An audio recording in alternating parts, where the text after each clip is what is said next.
मेरा शो में आपका स्वागत है। मेरा नाम सनी है। चलो डिबेट का टाइम हो गया है। इसकी अनेकता में एकता में छिपी हुई है। सनातन तो कहता ही है, सर्वे भवन्तु सुखिनः, सर्वे सन्तु निरामया, सर्वे भद्राणि पश्यन्तु, मां कश्चित् दुःखभाग् भवेत्। मां कश्चित् दुःखभाग् भवेत्। यही कहता है ना। तो फिर ये कैसी जिद कि भाई हिंदू राष्ट्र बनाना है? अच्छा, एक बात बताइए, अगर हिंदू राष्ट्र बन जाएगा तो नुकसान किसको होगा? और अगर सेक्युलर रह जाएगा तो नुकसान क्या होगा?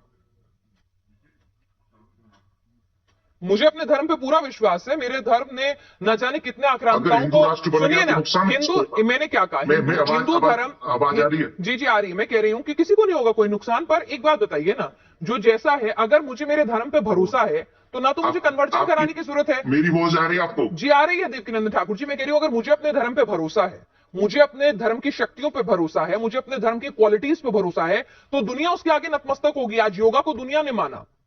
दुनिया के लोग जो है हिंदू धर्म की तरफ खींचे चले आते हैं। कोई जाके अमेरिका, सात समुद्र पार लोग नहीं जा रहे, लोग आ रहे हैं हमारे अध्यात्म की शरण में।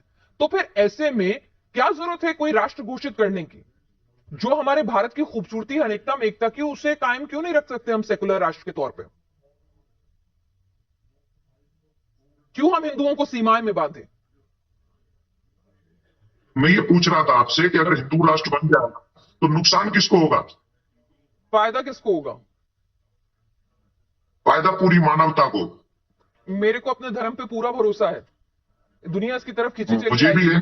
तो इसमें राष्ट्र घोषित करने की क्या जरूरत है? मैं तो कह रही हूं पूरी दुनिया में हिंदू धर्म का प्रचार प्रसार हो, अपने आप लोग इसकी तरफ वो तो हम कर ही रहे हैं। किसी की घोषणा की जरूरत नहीं है ना। वो मुझे तो एक घोषणा की जरूरत नहीं है कि हम हिंदू धर्म को एक खाके में, एक ज्योग्राफी में क्यों बांधे। हम तो कह रहे हैं पूरी दुनिया में हिंदुत्व फैले।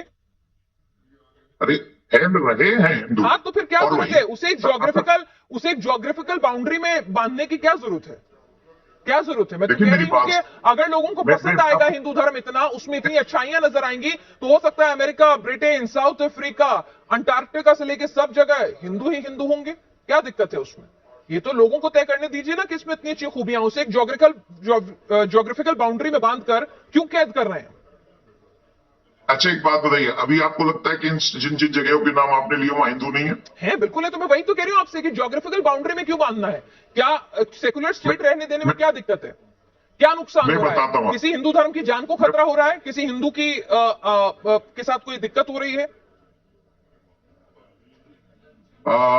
जिस समय हम लोग आजाद हुए थे 75 साल पहले, उस समय की हालत में और आज की हालत में क्या फर्क है? आप बताएंगे मुझे? लगता है आपको क्या फर्क लगता है? मुझे तो मेरा उन्नत भारत नजर आता है, आगे बढ़ता हुआ भारत नजर आता है। सुनिए, 8 से 9 स्टेटों में हिंदू अल्पसंख्यक हो गया। अच्छा। और धीरे धीरे सनातनियों का धर्म परिवर्तन कराया जा रहा है।